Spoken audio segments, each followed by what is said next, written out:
Hello කොහොමද ඔයාලට හැමෝම හොඳින් ඉන්නවා කියලා හිතනවා. අද මම කැඩුණු කීරි සම්බ ටිකක් තියෙනවා. ඒ ටික දාලා මික්ස් රයිස් එකක් හදන්න හදන්නේ.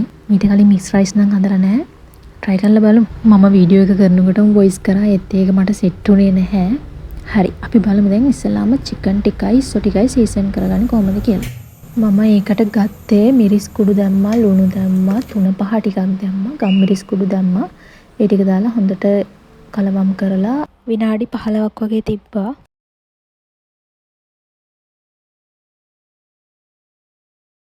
චිකන් එක හරි ඉස්සු ටිකක් සුද්ධ කරගත්තා.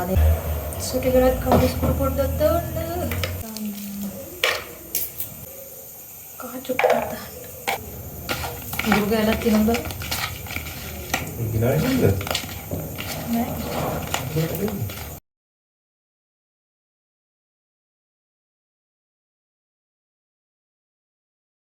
මම මේ ටික කරන වෙලාවේ හස්බන්ඩ්ට කියලා ඉක්මනට එළවලු ටික කපා ගත්තා. සොසේජස් ටිකයි එළවලු ටිකයි කපා ගත්තා. ඊට පස්සේ මම තෙල් එකක් රත් වෙන්න තියලා තිබ්බේ. ඒකට අපි සීසන් කරගත්ත චිකන් ටිකයි ඉස්සු ටිකයි දාලා හොඳට බැදගත්තා.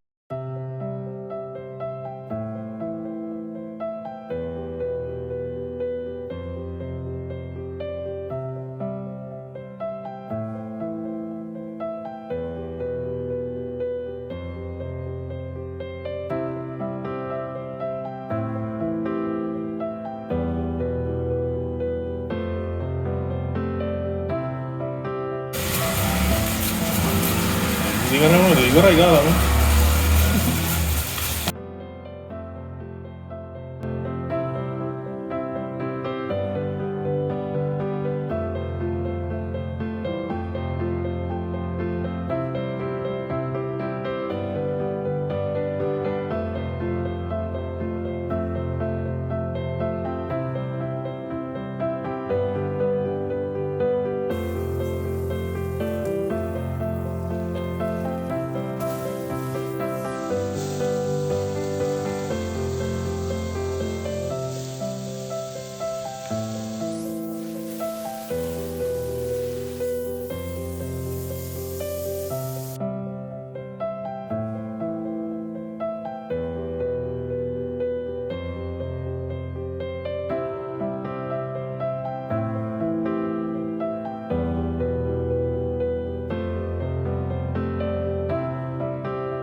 ඉස්සු ටිකයි චිකන් ටිකයි සොසේජස් ටිකයි බැදගෙන ඉවර වෙන ළඟයි දැන්. ඊට පස්සේ චිකන් ටික චුටි චුටි කෑලි වලට කඩා ගත්තා.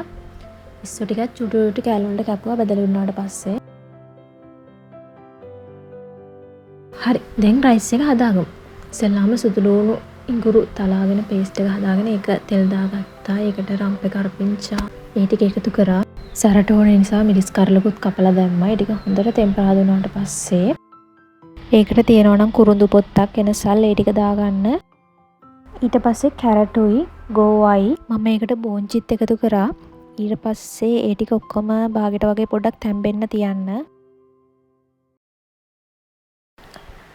ඊළඟට ලුණු ටිකක්, ගම්මිරිස් කුඩු ටිකක්, කෑලි මිරිස් ටිකක් දාලා ඒ ටික හොඳට කලවම් කරලා ඕගොල්ලෝ බිත්තර ගන්න ප්‍රමාණය බලලා ඒ බිත්තර ගන්න ඇඩ් කරගන්න. මම නම් මේකට බිත්තර දෙකක් මික්ස් කරගත්තා.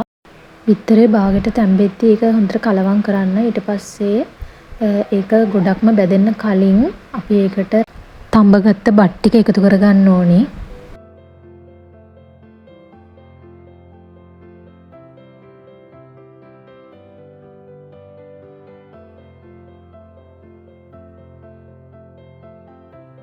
ඊට පස්සේ එළවලු ටිකයි බිත්තර ටිකයි එක බත් ටික හොඳින් කලවම් කරලා අපි වෙන වෙනම බැදගත්ත චිකන් ටිකයි ඉස්සු ටිකයි සොසේජස් ටිකයි මේ රයිස් එකට දාලා කලවම් කරගන්න හොඳට ෆ්‍රයි කරගන්න ඕනේ.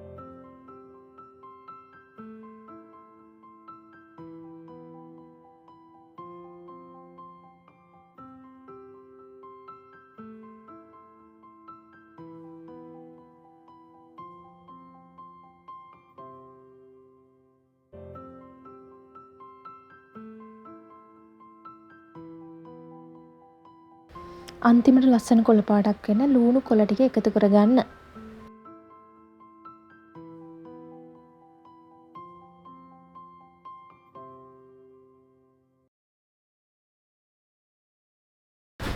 මම රයිස් එකත් එක්ක කන්න චිලි පේස්ට් එකක් හදාගන්න හදන්නේ. ඉස්සෙල්ලාම සුදු ලුණු ටිකක් කපලා ගන්න. සුදු ලුණු ගොඩක් ඕනේ මේකට. සුදු ලුණු ටික හොඳට බැදෙනකොට ලොකු ලුණු ගෙඩියක් සාමාන්‍ය ලුණු ගෙඩියක් කපලා ඒකට එකතු කරගන්න. ඊට පස්සේ ලුණු, එනසල්, කරාම්බු, නැටි, එපා, කුරුඳු ඒ ටික එකතු කරලා හොඳට බැදෙනකොට උඹලකඩ තියෙනවා නම් උඹලකඩක් දාගන්න. එතකොට රසයි. කූනිස්සු හරි උඹලකඩ හරි. ඊට පස්සේ කෑලි මිරිස් දාලා බැද්දෙනකොට සීනි ටිකක් දාලා ඒක හොඳට කලවම් කරගන්න. ඉක්මනට හදාගන්න පුළුවන්. මෙන්න මේ විදිහට තමයි මම ඊට පස්සේ බත් එක බෙදුවේ.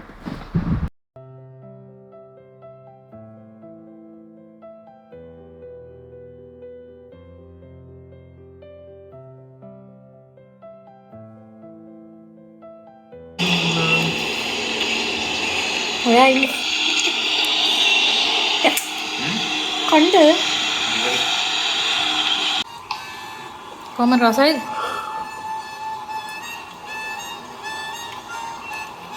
කඩේ වගේද? විතර වගේ.